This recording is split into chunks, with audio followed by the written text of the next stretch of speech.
Nakita tayo doon sa, kung makikita yung niyog, nakita tayo doon, nakita tayo sa niyog.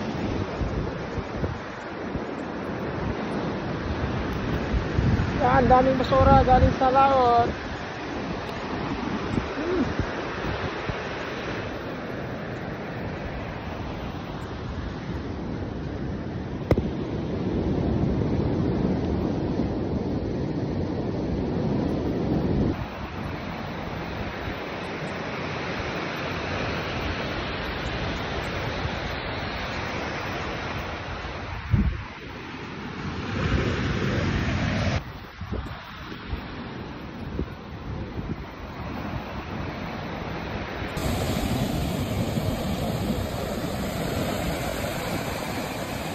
Ang taas nito mga kayano, ito yun oh.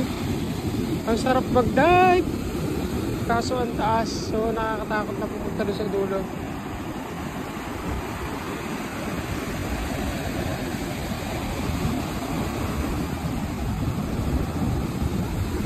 Nagalaw na eh. Ayoko na dumiretso doon sa dulo at nakakaliyo.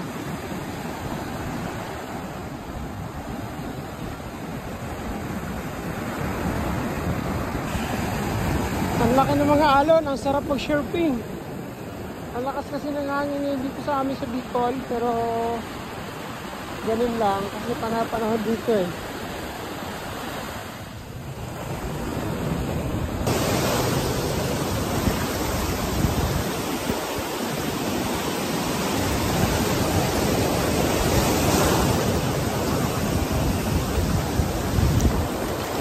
Tangina.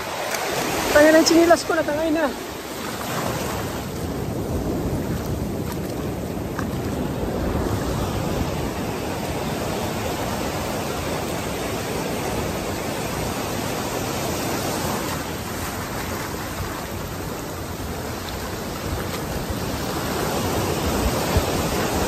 Mamaya tayo maliligo, sarap maligo dito mamaya.